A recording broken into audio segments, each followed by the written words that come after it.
Hey guys, it's 80's Everything here, and as you can see, I'm not in my room right now. I am actually out of my state, in another state. Um, but anyway, I am going to do a movie review on the movie Better Off Dead. Before I get started in this video, please consider subscribing to my YouTube channel and turning on the post notification bell so you will never miss an upload. And just a few disclaimers before I get started on this video. One, I own no rights to any of the music or um any of the images displayed in this video. I own no rights to the background music in this video. And two, there is going to be a somewhat spoiler alert. Maybe a major spoiler alert for this video. So if you haven't seen this movie already, you might want to hop off this video, or this is what you can do. If you haven't seen the movie already, and you want to watch the movie, maybe watch my review first, get some insight on the movie, and then maybe you could watch it. Yeah. That's what you could do. Anyway, on with the video. Now, the movie Better Off Dead is about this kid. His name is Lane Myers, and he is not having the best life. He wants to, you know, what? Also, YouTube, please don't take this video off. Just don't take it off. So, he wants to kill himself. Um, but, every time he tries, he always fails. So, yeah, that's what the movie is about. But thankfully he fails. He doesn't actually do that. And now, oh yeah, also, there's gonna be some special guests on this video. So yeah, I'll tell you more on that later. But anyway, now I'm gonna get on to the scenes that I like. So, the first scene that I like is of So there's this one scene where there is this paper boy and it goes to Lane's house, and Lane's dad is closing something up because he always hits the windows of Lane's house, and so Lane's dad is closing the thing, and the windows don't get hit, and Lane's dad is like, "Ha! Yeah, I win!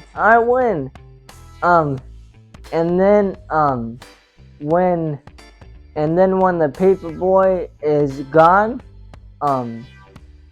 the thing with the windows comes crashing down, and I'm like,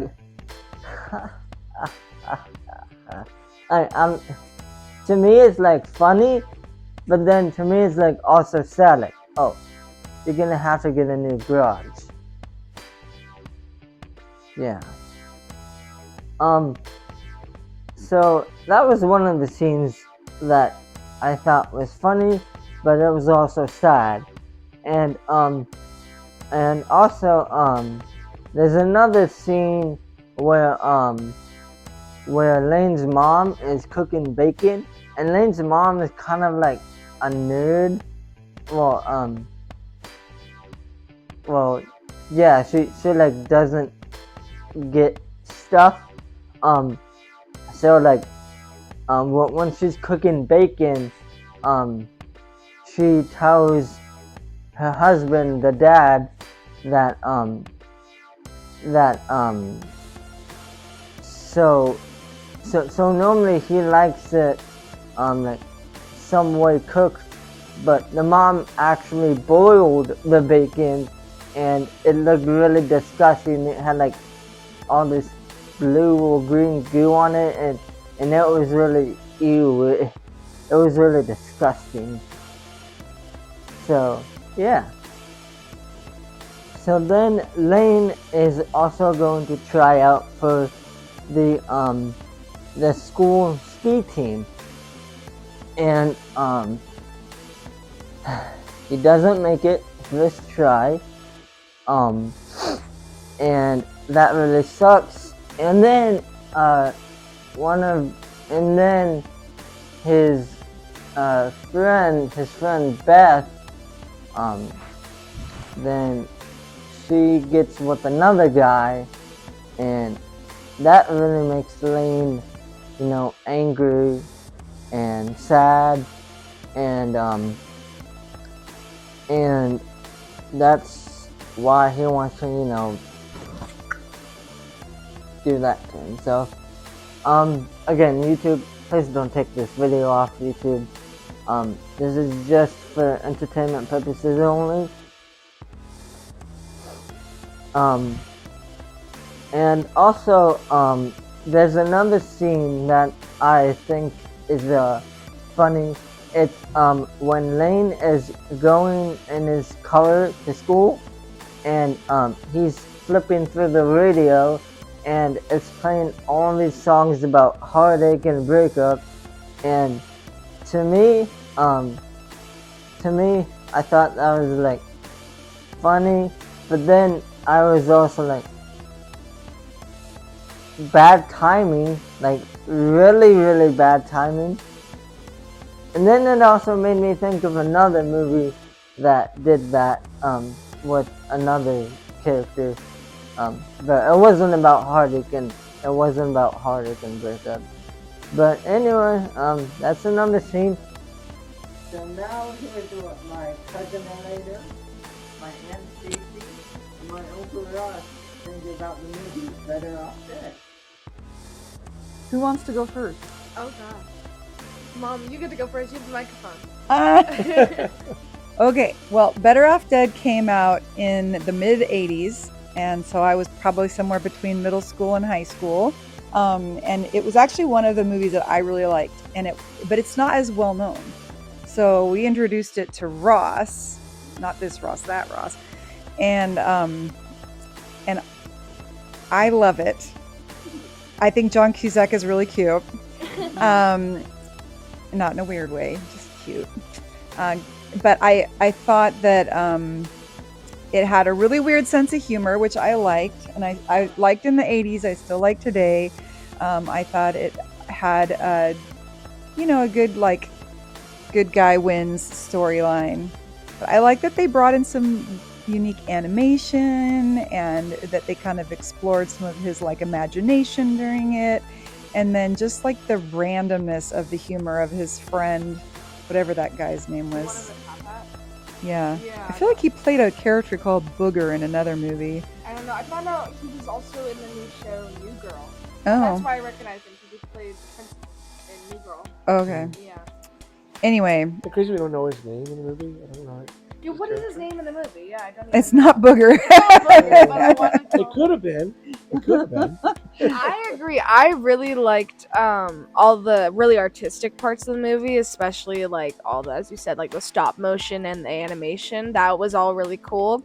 For me, the movie was a little bit cheesy for me. I mean, it's an 80s classic movie. Of course, it's going to be a little cheesy, but just the storyline was pretty basic. For me, it's just, as my mom said, the guy wins and he gets the girl in the end and all that stuff. But it was definitely a good feel-good movie, and I loved the characters. They were adorable. The comedy was hilarious. They had good timing with the comedy. Ricky. What? You like Ricky? Oh yeah, who's Ricky? Who? I forget. No. Oh wait, yeah, Ricky. Oh yeah, the one with the French exchange student. The French exchange student. Yeah, well, also he kind of was creepy, but also, I mean, you like him, but he's creepy. My favorite was I want my $2. My $2. What do you think? Well, that was my favorite part. Was the $2 thing. That was like so funny. It was so random. Yeah. I mean, like the kids chasing him down for $2. Like you pointed out, there's the parents. They're the ones paying the bills. Yeah. But it was just so random. I like the fact that I don't know. It was just the characters were kind of quirky, and you kind of saw where it was going, but you still were entertained by what you were seeing. Yeah, and some of the things that happened, like when they were chasing the car and landed in the big puddle of mud or whatever. I don't know, just and stuff. And that car kept going. But then when he got the Camaro, am I giving that away? That's when it got good. I think people know that there's gonna be movie spoilers if you're watching a movie review. Yeah, okay. Spoiler, just so you guys know. But I really also like the use of, Dad kind of mentioned the physical set. I remember one specific scene, the dinner scene with the octopus. Oh yeah. That was really cool. I love when I see like actual props and like physical like use of it. It's amazing the work that they can do. But it just adds so much more to the movie and makes it like just more visually appealing. But I was gonna say my favorite scene was when I thought it was hilarious when the paperboy fell off that mountain. And it was like You looked at me and you go, did he just die? And then we laughed thinking he died. Yeah, we thought he was dead because he should have. Like, if in any real life scenario, he would have died because that was the farthest fall ever. But somehow he still survived, and that was the funny part. It's because he was somehow still alive, and he still wanted his $2. What about the Howard Cosell guys? The guys that only learned to speak English watching Howard Cosell. Yeah, those guys were good. They That were was funny. very random. That's again random. That's random. That was absolutely random. So, Yeah. and I mean, how does the guy who wanted $2 end up on the mountain with his bicycle, skis On down his on his bike? It's just nothing really made sense, but it made sense in the end. It was hilarious. In its own world, it made sense. Yeah, like you said, it's cheesy, but that was the style was cheesy. Like it's supposed to be cheesy. They did cheesy well. Do we need to give like a rating at the end, like a Hamburgers? out of 5 stars or like No, out of hamburgers. out of hamburgers? Oh, okay. How many hamburgers? 1 to 10. 1 to 10 hamburger. I'll give it a 7.5 hamburgers. Oh, that's higher than I thought you put it. I know. It's a good watch. I would say I would definitely watch it again. It's fun. I'd show my friends it because it's random and it's goofy. But it's definitely not like high up there. Maybe a 7. Yeah. Okay. You go. How many hamburgers? I mean, if we're basing it on like cheesy, fun 80s movies, I give it a 9 because not as many movies were quite that creative. But if we're like giving it the overall rating of like best movies of all time, I mean, it's probably a 3. Well, okay. Yeah, I was thinking like in the 80s. But yeah, for like the 80s, the genre, it's one of my favorites that not as many people know. So I recommend it. If you were to compare it to like Avatar, it's like no, it's not as good. But yeah, but it's still good. The first Avatar. Okay. Well, I'll rank it in my eyes. I mean, there are some great classic movies that I think that stick out more in my mind. We got Pretty in Pink and Breakfast Club and stuff like that. So I don't think it's quite to that level, but it's close. So if those were like at 7, 8 level, I'd probably 8 level. I'd probably about 7 like about you maybe. That's a good point. It was good. I mean, I think there's just a lot of originality maybe in this movie as far as the way they wrapped in the cartoon part and the characters and the randomness a little bit. But overall, I think it's still put around the 7 to 8 range maybe in that category. Well, guys, this concludes this video.